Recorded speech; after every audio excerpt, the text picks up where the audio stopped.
I didn't know how to dress up for this video because like I don't want to be, I wanted to like look cute because you know it's like a Twilight video, like I'm making a video about Twilight. I love Twilight.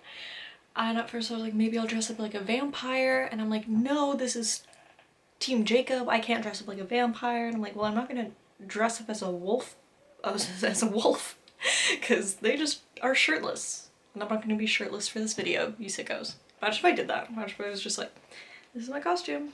I was gonna put in this headband because it's like animal print, but I was like, that's stupid. So this is what you're getting, a brown sweater. Jacob is one of the most controversial characters in the Twilight franchise. He starts off as the cute, long-haired boy next door who's essentially Bella's first friend when she comes to Forks, and they even knew each other when they were children. When Edward leaves Bella in New Moon in a super vulnerable state, Jacob helps her out of that depressive episode. Jacob's feelings, however, do get in the way, and even though Bella still regards him as a close friend, Jacob's unwavering feelings for Bella don't go away, just like Bella's unwavering feelings for Edward. He wasn't really supposed to be the character that we know of today. According to Stephenie Meyer, Jacob was originally meant to be a device in which Bella learned about the history of the Cullens in the first Twilight movie. Stephenie Meyer and her agent and her editor all liked the character so much that they decided to give him a bigger role in the following book. New Moon is essentially the movie/book that really drives the debate of Team Edward versus Team Jacob. Now that I look at the story in 2020, it really doesn't feel like a love triangle. Bella may have wavered at one point in New Moon, but Bella sticks to what she wants really for the rest of the series. It's not even a decision for Bella, no matter how much Jacob does persist. Frankly, the actual battle between Bella's decision between the two wasn't that big of a deal. It's in New Moon and then quickly snuffed out in Eclipse. Summon Entertainments were the ones that made it into the massive narrative that we have of it today. In order to make the question the biggest thing that was in the marketing campaigns, all the merch that was being sold, it made Twilight a mainstream conversation, a mainstream discourse, and forever cursed the YA genre with love triangles. In the heyday of Twilight, the debate as to whether or not Bella should choose Edward or Jacob was talked about, but not in the way it was marketed. It was like a genuine conversation that teenage girls were having about what they value in a partner, you know what I mean? But the media saw it as just screaming teenage girls ripping out each other's hair while wearing shirts that say like, Team Edward versus Team Jacob and stuff. It was seen as an absolute joke to anyone looking in. I'm gonna go into the more of the discourse about how Taylor Lautner / Jacob was viewed by fans at this time, but regarding the argument of like who to choose, it was just seen as absurd by anyone watching. Love triangles have always been extremely common in literature, but this one was different in the public eye, and I wonder why. Twilight is extremely self-indulgent work, I will give it that. It's specifically self-indulgent for a female audience. It's about a blank sheet of a girl who falls in love with a beautiful vampire who's obsessed with her, and then she finds out that the boy next door that she's known her whole life got hot over the summer and is also a werewolf, which she's discovered that monsters are her kink. And also, hey, he's super obsessed with her too. Crazy, right? And as I will criticize this work a lot in this video, I'm going to be doing a lot of criticism of Twilight in this video, we have to remind ourselves why this topic wasn't taken seriously is because it's self-indulgent work for women. We have seen a million movies like Fast and Furious, Transformers, so many crappy action movies that get made about a big buff guy coming in and saving the day just like by himself with his like black best friend, and he gets the girl in the end, but we're not allowed to criticize those movies, but Twilight is fair game. Bless you. So this video is me giving this conversation a serious debate and analysis. I'm going to be doing two videos. Bless you, Father. I'm going to be doing two videos. This one is my thorough analysis of Team Jacob. And the second one, which will be, whenever that happens, will be my thorough analysis of Team Edward. I'm not going to be making this video explicitly why Bella should have chosen Jacob, because that topic of conversation doesn't really interest me, as I've explained previously. It's frankly not even a real competition in the books as to whether or not Bella should have chosen Jacob. Instead, I want to talk about how the Twilight saga went the way it did with Jacob's character. How Jacob went from just a simple boy next door to imprinting on Bella's half-vampire baby. And ultimately, why Bella was never going to end up with Jacob. Jacob and Edward are seen as total feuding opposites. One is a cold, stoic vampire, and the other one is a brash, warm-blooded werewolf. But are they really that different? They are both monsters. Vampire. Filled with angst. I am hotter than you.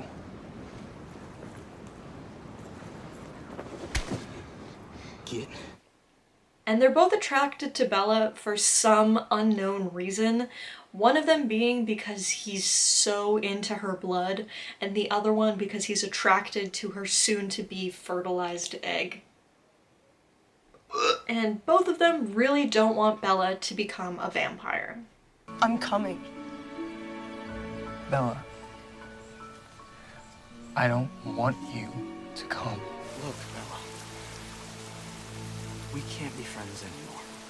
What does make Jacob different, although not really that much different, is that he is an unconsenting butthead. But this is the part in the video where, like, just unironically, why Jacob did not deserve Bella. Just straight facts. And again, I must preface in the points that I'm going to bring up here, Edward has done things just as bad and maybe even more egregious, and we're going to be talking about that in my part 2. So before I bring anything up, I know.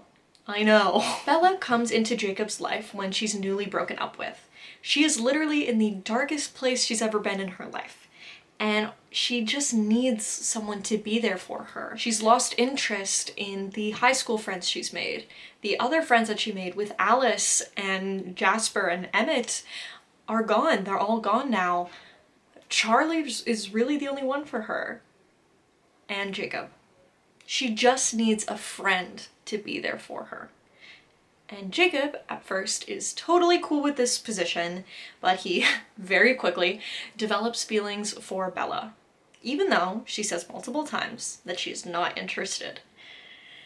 Even though her reasoning is a little bit silly, in my opinion, like, Bella, girl, if one of your reasons why you don't want to date Jacob is because I think he's 2 years or a year younger than you, you dated a guy that was a century older than you. Come on now. Come on. But I want to make something clear for anyone, specifically any women who are watching this video. If you tell a boy that you are not interested in him, you just want to be a friend to him, and you continue to be a friend to him, but he, for some reason, takes that the wrong way and thinks that you're leading him on, that's not your fault.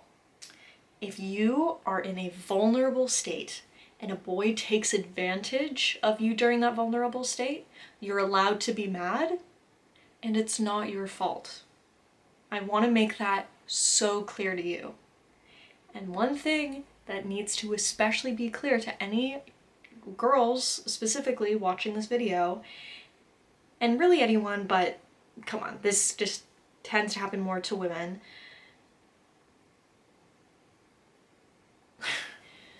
This just tends to happen more to women. If a close friend says to you that they're going to end their life because you two are not in a relationship or you're not reciprocating their romantic feelings for you, and you go into full just like survival mode for this person and you tell them what they want to hear, you reciprocate solely to keep this person alive, it is not your fault. There are many things to criticize Bella Swan for, but for sure, one of them isn't how she treated Jacob in any of these circumstances.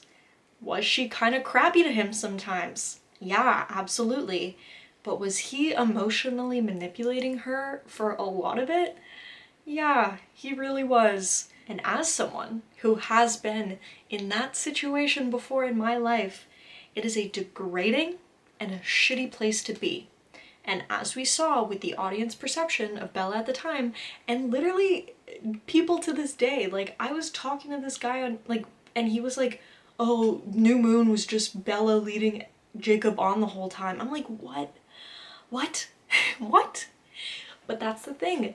We expect women to do what they do best, which is nurture, even if the woman doesn't want to. And that's why Bella is perceived this way, but I'm telling you right now that this is why I don't like Jacob.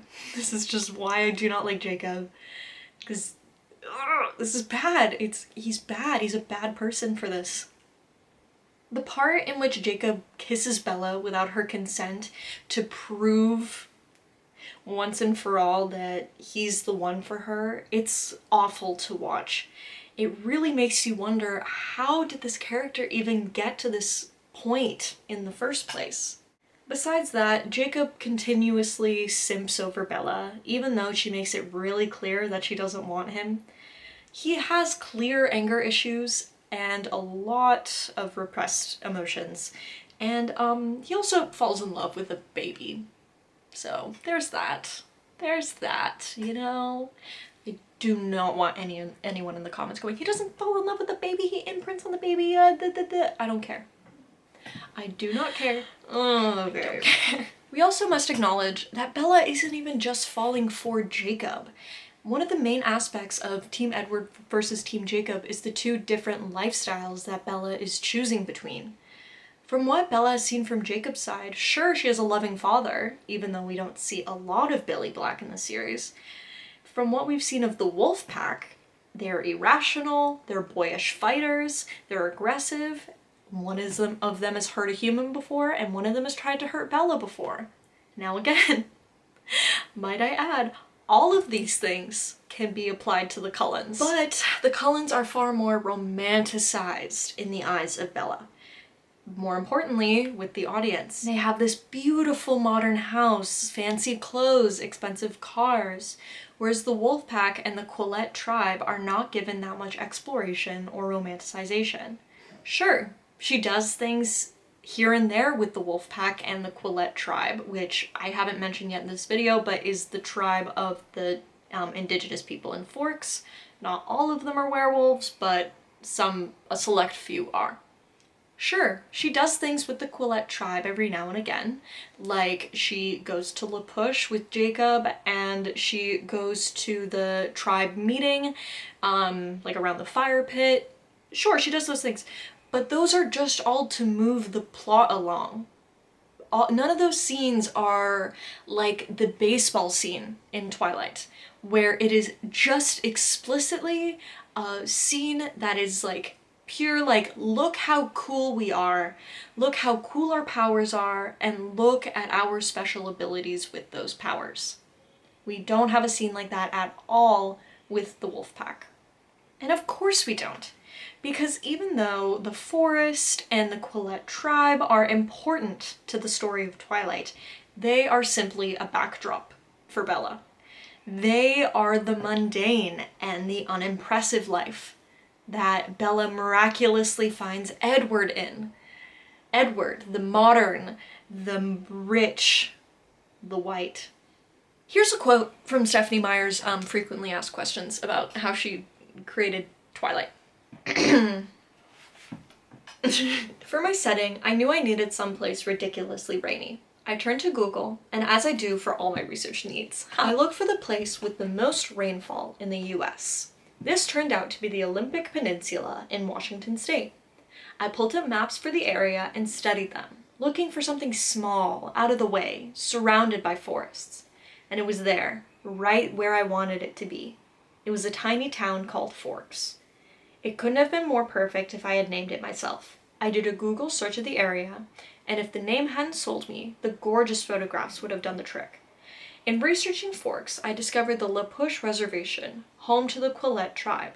The Quileute story is fascinating, and a few fictional members from the tribe quickly became intrinsic to my story. I really could have started this video off with me saying Stephenie Meyer didn't entertain the idea of Bella and Jacob to be together because of her inherent and deliberate prejudice against Jacob/Indigenous people. Roll credits. I love you for 1,000 more. But yeah, no, I'm not gonna explain in depth the story of the Quileute tribe that Stephenie Meyer made up for Twilight, because for some reason it's like extremely in depth and it's like not important to this video. I'm gonna link it down below if you want to read it, but like whatever. But the very abbreviated version is when Billy explains it in Eclipse, he says that it's the great spirit chief of Quileute history. His name is Kalahea. I got it that time. He was like a great animal shapeshifter, and he would defend the Quileute tribe, basically transformed a group of the Quileute people into werewolves. Well, into wolves, not werewolves. It's like a different thing. And that like basically has been passed down through generations. So there are wolves, yeah. But in reality, the actual story of the Quileute tribe is far more unknown, and most of that reasoning is because of colonization, which destroys a lot of history from places. So, the biggest crime out of all of this is that Stephenie Meyer prescribed pop culture mythos into a genuine tribe and its genuine culture. She made them into characters.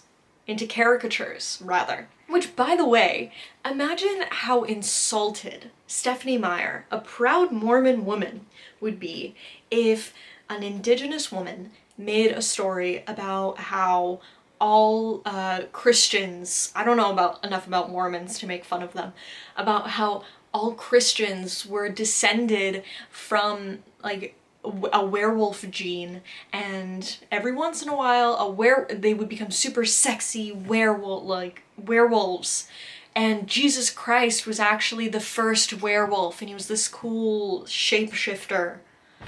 She would be so mad. Republican moms would like protest the opening of that book.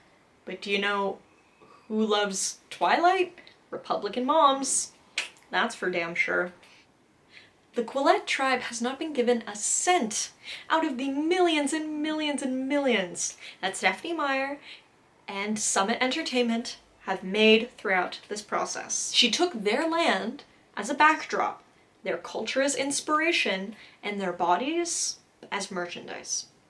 Indigenous people in the story of Twilight fall into a lot of typical stereotypes we see of Indigenous people. We have the aggressive tribesman trope. We have the magical Indian trope. Oh, and by the way, just like a thing to mention, we never see any of the wolf pack and or Jacob getting an education. We don't really learn that much about it. I assume they're homeschooled because he goes to school on the reserve, but we never see them studying for a test.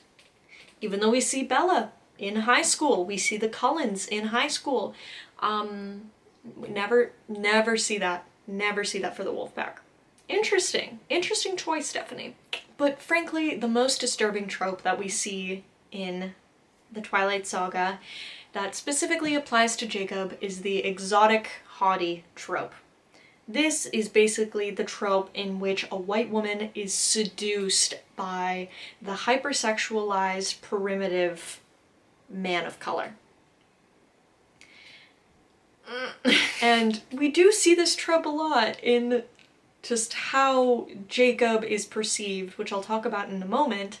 But one thing I want to mention before I get into that is that Taylor Lautner was 15 years old when he filmed New Moon. And he's shirtless for a lot of it, like a lot of it. I don't know if you remember, but it was like a genuine debate as to whether or not Taylor Lautner should keep his role for New Moon. You know, like the role he already won because he auditioned and got the role.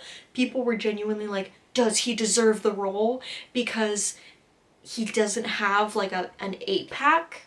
He had to go on an absolutely insane diet and workout routine, which is not safe for a 15-year-old to do, by the way.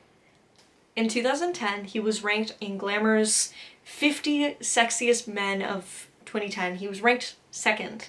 And in People's Amazing Bodies list, he was ranked 4th. I also want to know another fun fact. He was being thirsted after grown-ass women and men who wrote these articles. Fun, awesome, great. And do you know what he also won in that year? He was also named that year as the highest paid teenage actor in Hollywood. Interesting how when we talk about him as legally, he's a teenager, but when we talk about his sex appeal, he's a man. Love that. No, I hate it so much. It's literally so gross. Now, the scene in which Bella realizes that she has some kind of feel for Jacob is the scene where he takes his shirt off to tend to her wound, which is relatable. As a woman, that's relatable.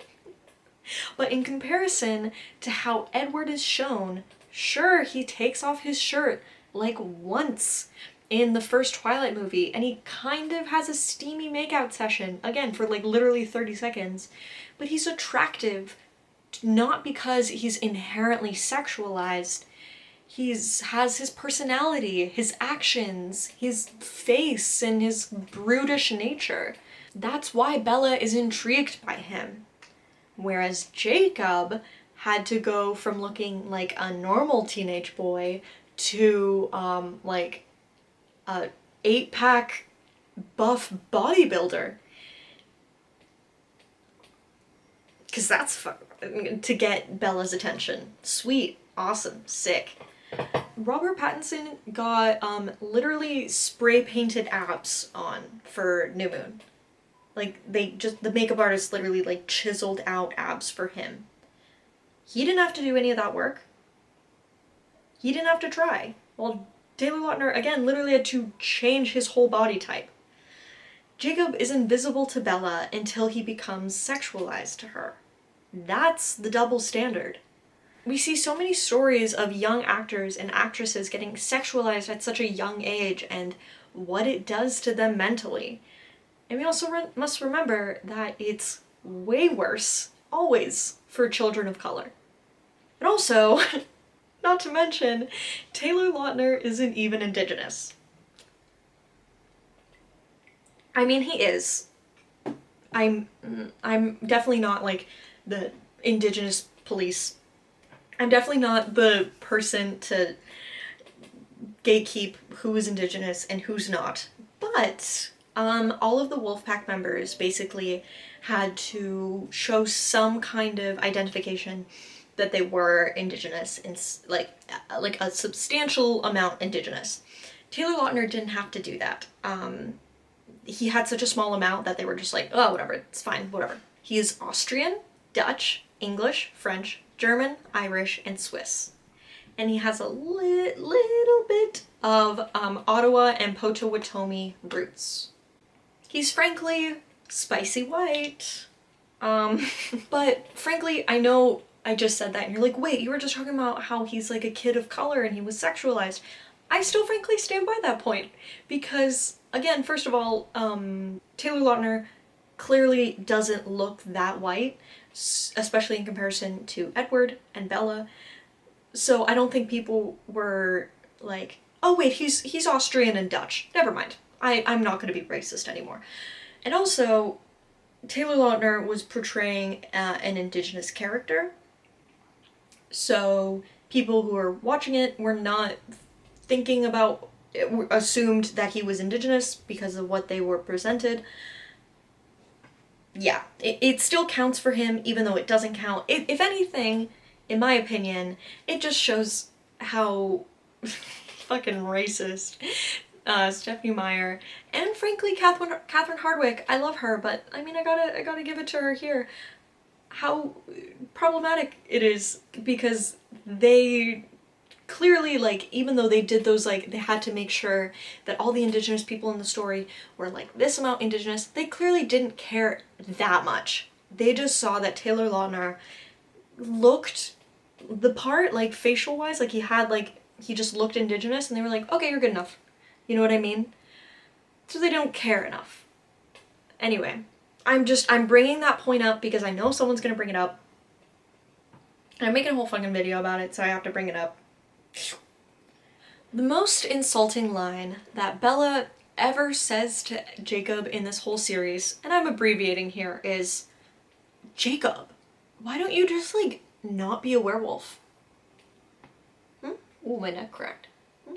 And that line, right there, ladies and gentlemen, is the reason that Bella will never end up with Jacob. The scene in which Bella figures out that Edward's a vampire is also the scene in which she reveals her undying love for him.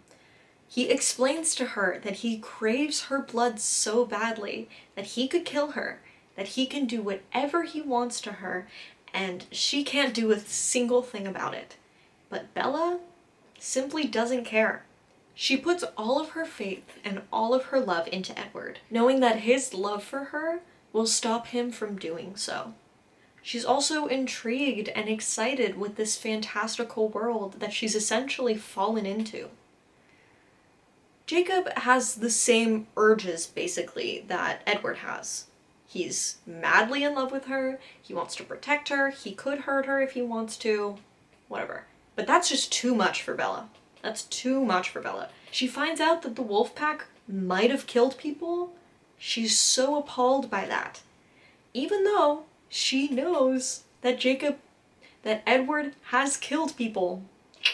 Awesome. She finds out that the werewolves don't like vampires, which is, like, understandable because they started hunting on their land, and, like, if a bunch of humans go in the forest and are, like, murdering their wildlife, they're gonna be like, can you, like, not do that on our land? You know what I mean? They understandably told them to, like, keep it down and stay in their own area to avoid suspicion. That's, like, very understandable.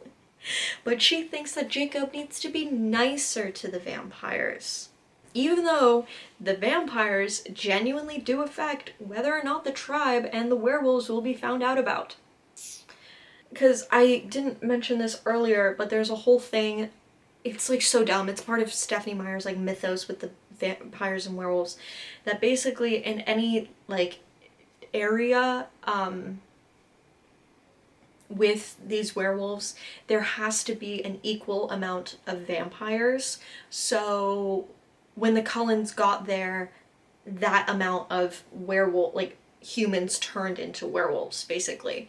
So it's always like they have like a 50-50% chance of fighting if something does have to go down.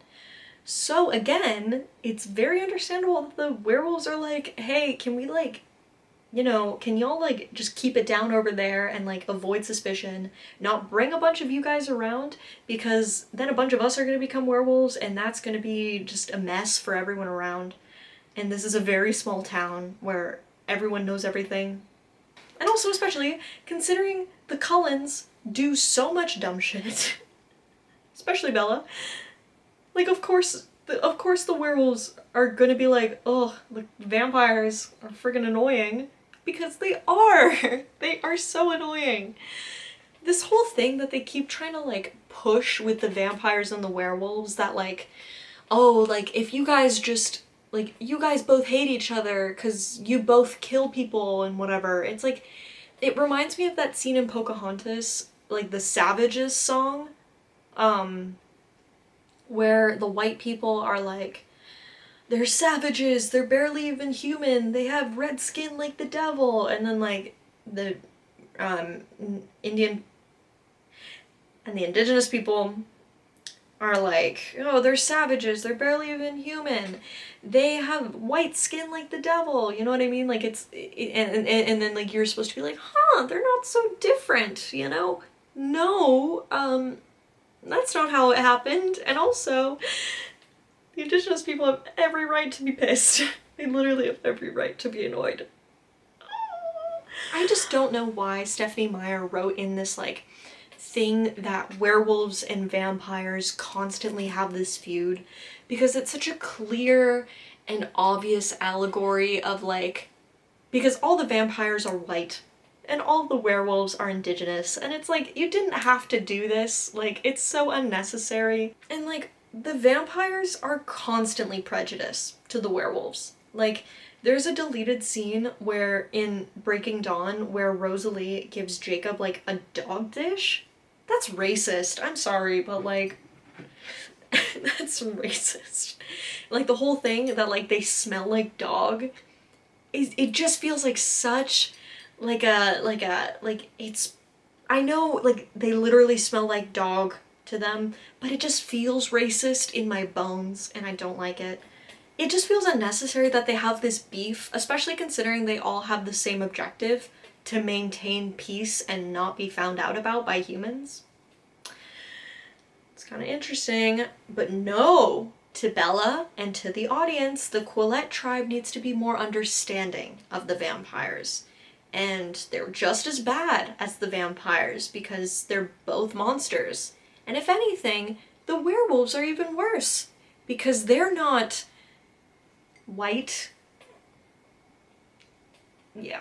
The real reason that Bella will never pick Jacob is because her mind is set the moment she enters that classroom. Her world now revolves around Edward. Jacob, like many minority characters in stories by white people, are side characters, stepping stones to the final destination.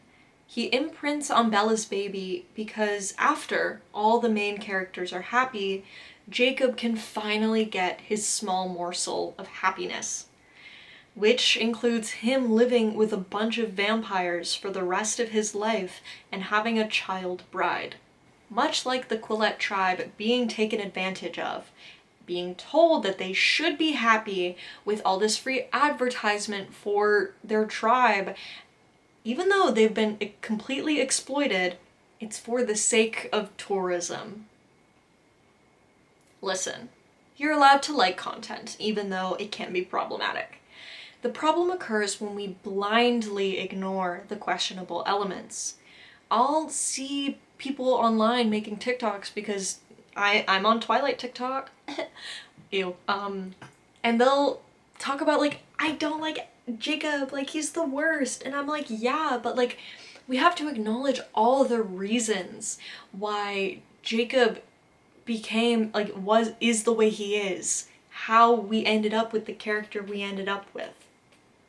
I love Twilight because it's a world that you genuinely feel like you can be immersed into. It's equal parts funny as it is Edward Cullen being kind of sexy. It's content for young women, and I love that, and I want to appreciate content made specifically for young women because there's so little of it. But that's the thing, it's made for this kind of young woman. Twilight isn't made for Indigenous people.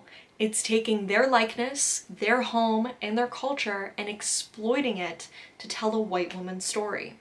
I'm gonna give you a recommendation. Do you like supernatural shows? Do you like stories set in small towns? Especially if those small towns have a lot of big old trees everywhere and a lot of forests? And do you like Indigenous representation? Of course you do, because you like Twilight. Well, maybe not the last one, but you know what I mean. I would recommend the CBC show Tricksters. I'm Canadian, so I don't know why I flex on. The woman who's the costume designer for the show, we like had to see like a a Zoom kind of like interview she did, and so I like watch the interview, and usually like we get sent, like we have to watch like interviews of like people in the industry, and I'm usually like, oh, like whatever, I'm not gonna see this like 4-act opera. But then like the show sounded interesting because again, it's on CBC, it's for free, and it had like a teenage audience, and I was like, oh, this looks really interesting, I'm gonna watch it. And I love it. It is a all Indigenous crew, mostly Indigenous cast except for like 1 or 2 white people, and it's very good. There's going to be an episode premiering tonight, and I'm so excited, but there's like 4 episodes out, I think, at this point, and it's really good, and I really like it, and I'm literally in love with the guy who plays the main character, and it's really unhealthy because I'm in pain every time I look at him, because I'm like, just come here. Anyway, I'm gonna put the first episode down below because it's for free, which I feel like I've mentioned before, but whatever. It's for free. I'm gonna link it down below. I know this sounds like it's sponsored. It's not. I don't know why CBC would sponsor this video. It's really good. Recommend it, and it's very much Twilight vibes, but like better. Also, I doubt I'm gonna make any money off of this video, but if I do, if I make over $100, I'm going to be donating that money to the Quileute tribe. I'm gonna put the link for that down below if you would like to donate yourself. Yeah. What else do I want to say? Oh, one of the articles that was the most helpful for me making this video was this article that was done by the Burke Museum of Natural History, which is like the Washington museum. And the people who wrote this, I mean, they don't have like any of the, like the authors on this page. Let me double check. Oh, nope.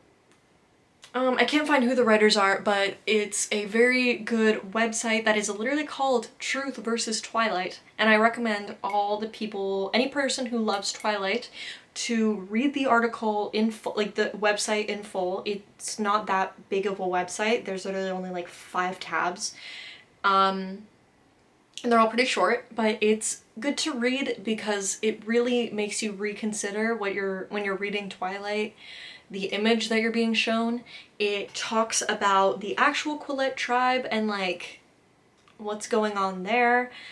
It's just a really good article, and I recommend, or website, and I recommend it. And I can't believe Truth versus Twilight is an actual website that had to be made. Oh god, what a world we live in. It's such a simulation, I swear to god. Okay, I'm gonna shut up now. I'm sorry this video didn't have a happier ending to it, but next one's gonna be Team Edward.